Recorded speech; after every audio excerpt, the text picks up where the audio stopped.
New York City, 1932. The skyline is a jagged tooth of steel and stone, rising out of a harbor choked with the soot of coal fires and the desperation of the Great Depression. On the surface, the city is starving. Bread lines stretch for blocks in East Harlem, and the air smells of roasted chestnuts and failure. But beneath the pavement, a different kind of economy is breathing. In a dimly lit social club on 116th Street, Salvatore Morty, known to the underworld as Sal the Spoon, is sitting in a high-backed leather chair. He is staring at a block of ice sitting in the corner of the room, slowly dissolving into a puddle. To the average person, Sal is just another enforcer for the Black Hand, a man whose primary job is to break fingers when gambling debts go unpaid. But Sal is a predator with a vision. In 1932, ice isn't just for cocktails. It is the lifeblood of the city. Without it, the milk in the nurseries curdles. The meat in the butcher shops rots within hours. Ice is the data of the 1930s, the invisible utility that keeps the entire system running. And currently that utility is controlled by a ruthless monopoly of the 5 families. They own the plants, they own the roots, and they squeeze every shopkeeper for every penny they have. Sal Morty is about to do something that will make him the most hated man in the Mafia commission. He isn't going to raise the price of ice. He is going to make it free. He is going to give away the very thing his bosses use to extort the city. It's a move that feels like suicide, but in Sal's mind, it's the ultimate hack. This is the untold story of the man who disrupted the Mafia's oldest business model. To understand Sal's genius, you have to understand the ice racket. In the early 20th century, New York was a city of iceboxes. Every morning, the Iceman would climb 5 flights of stairs with a 75-pound block on his shoulder. It was backbreaking work, and it was entirely controlled by organized crime. The Luciano and Genovese families had a gentleman's agreement. They divided the city into zones. If you were a butcher in the Bronx, you bought from the Genovese-sanctioned driver. If you tried to buy from a cheaper independent, your windows were smashed. The mob held a literal freeze on the city's food supply. Sal Morty grew up seeing his father, an Italian immigrant, lose his grocery store because he couldn't keep up with the ice tax. Sal didn't want revenge, he wanted the throne. But he knew he couldn't outmuscle Lucky Luciano. Luciano had an army. Sal had a crew of 12 men and a single, rusted delivery truck. Sal, big bang moment happened when he realized the weakness of a monopoly. It's built on the assumption that the customer has no choice. But what if you give the customer a choice that is so good, it would be insane to refuse? In the spring of 1932, Sal used a stash of dirty money from a jewelry heist to buy a bankrupt ice manufacturing plant in Long Island City. It was a decrepit building with failing compressors. While the other families were using their profits to buy Cadillacs, Sal was pouring every dime into making his plant the most efficient in the city. He optimized the delivery routes. And then, he launched his alpha test. Sal's men didn't look like gangsters when they hit the streets of East Harlem that first Monday in June.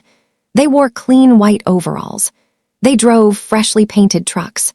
They walked into the busiest butcher shops on 2nd Avenue and delivered 300-pound blocks of crystal-clear ice. When the butchers reached for their wallets, Sal's men held up their hands. "No charge today," they said. "The first month is on Sal Morty.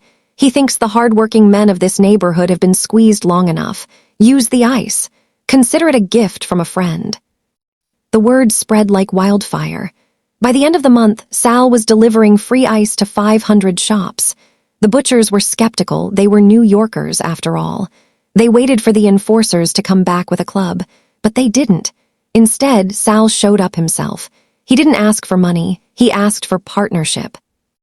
"I give you the ice for free," Sal would say, sitting in the back of a butcher shop, "because I want you to succeed. But since I'm saving you $50 a month, maybe you'd consider buying your poultry through my cousin. And maybe you'd let my nephew park his laundry truck in your alley." Sal was building vertical integration through the back door. By removing the cost of the most expensive utility, he gained the data. He knew exactly how much business every shop was doing. He knew who was successful and who was struggling. He became the search engine of the neighborhood. He knew everything about everyone, and he owned their loyalty because he was the only one who wasn't hurting them. By 1933, Sal Morty was the most popular man in Upper Manhattan. He had effectively deplatformed the Genovese family in Harlem. They couldn't compete with Free. Every time they tried to lower their prices to match Sal, he just expanded his free zone further. But Free isn't actually free. It costs money to run a plant. Sal was funding the Ice King operation through a series of high-stakes robberies and a massive underground numbers racket. He was essentially a venture-backed startup, burning through dark capital to acquire market share. His crew, led by the silent but deadly Frankie, the fixer Caruso, became the moderators of the neighborhood. If a rival gang tried to intimidate a shopkeeper who used Sal's ice, Frankie wouldn't just fight back. He would mobilize the neighborhood. Sal had turned the civilians into his army. If you messed with Sal's trucks, the local grandmothers would scream from the tenement windows. Sal had successfully crowdsourced his security. But the Mafia Commission, led by Lucky Luciano, was watching. They didn't care about the butchers, but they cared about the precedent. If Sal could make ice free, what was next? He was destroying the very concept of the mob tax.